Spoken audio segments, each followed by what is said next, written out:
Halo semuanya, selamat datang di pembahasan kita kali ini. Hari ini kita bakal bongkar-bongkaran soal satu rahasia besar tentang diri kita sendiri. Coba tebak apa? Ya, tentang kekuatan psikologis tersembunyi yang diam-diam ngendaliin kebiasaan belanja online kita setiap harinya. Semua wawasan menarik yang bakal kita bedah ini kita ambil langsung dari penelitian keren di jurnal Sabana. Kita bakal lihat gimana dunia digital tuh bener-bener udah memprogram ulang cara kita ngelihat barang, uang, dan bahkan diri kita sendiri. Penasaran kan? Yuk langsung aja kita mulai. Nah, coba jujur deh sama diri sendiri buat sejenak.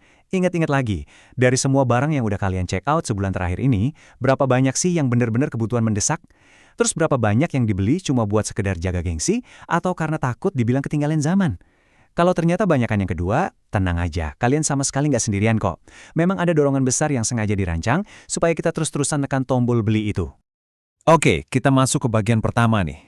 Jebakan belanja digital. Kita seolah-olah lagi masuk ke dalam semacam matrix e-commerce, di mana arti belanja udah bergeser jauh. Dulu, kalau kita beli barang, ya urusannya cuma antara kita dan barang itu aja kan. Tapi sekarang, wah udah beda cerita.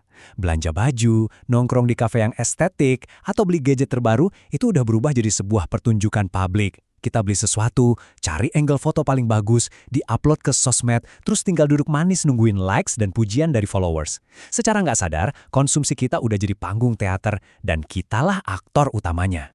Lanjut ke bagian kedua, ilusi realitas dan teori simulakra. Biar lebih paham kenapa kita bisa begitu, kita pelajari satu konsep ini dulu ya. Jadi, ada sosiolog terkenal namanya Jean Baudrillard yang mencetuskan teori simulakra. Namanya emang agak berat, tapi intinya simple banget kok. Di dunia digital sekarang, citra atau estetika sebuah produk itu udah ngegantiin fungsi aslinya. Misalnya nih, kalian beli kopi seharga Rp50.000. Beneran karena haus? Kayaknya sih enggak ya. Kalian belinya karena logo di gelas itu bikin kalian kelihatan sukses atau trendy pas diposting di Instagram Story. Gambar ideal di layar HP itulah yang sekarang jadi realitas baru yang mati-matian kita kejar. Ini perbandingan jelasnya nih, fungsi versus simbol. Dulu kita beli jaket karena butuh kehangatan pas cuaca dingin, bener kan? Tapi hari ini motivasinya udah muter balik. Kita beli karena jaket itu lagi viral dan cocok banget buat konten OOTD. Tujuannya buat ngebuktiin ke circle kita kalau kita tuh punya selera bagus. Jadi nilai fungsi dari barang itu udah pelan-pelan pudar, digantikan total sama nilai simbolisnya. Masuk ke bagian ketiga, tekanan sosial yang tak terlihat. Perubahan drastis tadi tentunya nggak terjadi sendirian ya. Ada dorongan kuat yang namanya konformitas sosial. Ini tuh kayak tekanan halus, tapi terus-terusan ada, yang bikin kita pengen nyamain gaya hidup sama influencer atau teman-teman kita. Kita jadi takut banget ketinggalan atau yang sering kita sebut FOMO, fear of missing out. Soalnya di zaman sekarang, nggak ngikutin tren itu rasanya kayak ngasingin diri sendiri dari pergaulan. Ya wajar sih, secara psikologis nggak ada manusia yang mau dikucilin. Makanya, beli barang yang sama akhirnya jadi jalan pintas paling gampang supaya kita tetap diterima di sebuah kelompok.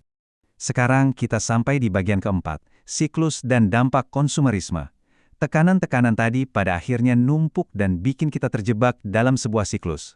Coba perhatiin 4 tahap krusial ini yang muter terus setiap hari. Pertama, kita kena stimulus berupa iklan atau tren viral di sosmed.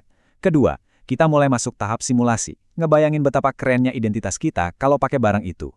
Ketiga, karena FOMO, kita langsung impulsif melakukan pembelian. Nah, yang keempat ini nih, dampak sosial. Disinilah ilusi digitalnya bubar, dan kita harus ngadepin realita di dunia nyata, baik itu secara ekonomi maupun psikologis. Ngomong-ngomong soal belanja impulsif, ada satu hal yang bikin siklus ini muternya makin kenceng, yaitu inovasi fitur pembayaran. Tombol checkout sekali klik sama layanan pay later tuh bener-bener ngilangin rasa sakit pas kita ngeluarin uang. Batasan dompet kita seolah-olah hilang gitu aja. Ini bahaya banget loh. Kita jadi gampang banget nurutin hasrat simulasi tadi sambil nutup mata dari fakta kalau tagihan asli kita lagi numpuk nungguin buat dibayar. Dan pas ilusi digitalnya beneran pecah, realitas pahit ini yang kita dapetin. Bukan cuma sekedar nambah koleksi barang, tapi ada dampak negatif yang merusak. Mulai dari pusing mikirin jeratan utang pay later, kecemasan mental dan rasa insecure yang makin parah, sampai-sampai fokus belajar atau kerja jadi berantakan. Yang paling miris, kebiasaan saling pamer ini malah bikin jurang ketimpangan sosial di kampus atau tempat kerja kelihatan makin tajam. Ngeri kan? Oke, kita masuk ke bagian terakhir. Bagian kelima, menjadi konsumen yang kritis. Eits, jangan pesimis dulu, kita masih bisa kok keluar dari jebakan ini. Kuncinya cuma satu, kita harus sadar dan ningkatin literasi digital serta finansial kita. Kita ambil alih lagi kendali atas pikiran dan dompet kita sendiri.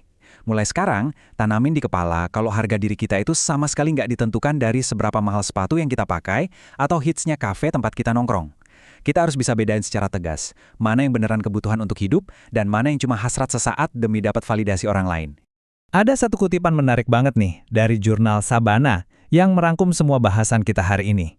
Intinya, konsumsi kita itu udah jadi semacam bahasa sosial buat ngasih tahu orang lain di mana posisi kita. Coba resapi deh, sekarang ini kita tuh kayak lagi pakai dompet kita buat ngomong. Kita pakai barang belanjaan sebagai kosakata buat nuntut pengakuan dari sekitar. Yang sedihnya, bahasa itu udah diatur dan didikte sama algoritma dunia digital. Jadi, sebagai penutup pembahasan kita kali ini, saya pengen ninggalin satu pertanyaan buat kalian pikirin baik-baik. Di kehidupan sehari-hari, apakah kalian yang mengendalikan tren? Atau jangan-jangan tren yang diam-diam mengendaliin kalian? Coba renungin lagi sebelum jari kalian otomatis nekan tombol check out selanjutnya ya. Oh iya, jangan lupa buat tekan tombol subscribe di channel ini supaya kalian gak ketinggalan video pembahasan seru dan mendalam kita berikutnya. Terima kasih banyak udah nyimak dari awal sampai akhir dan sampai jumpa.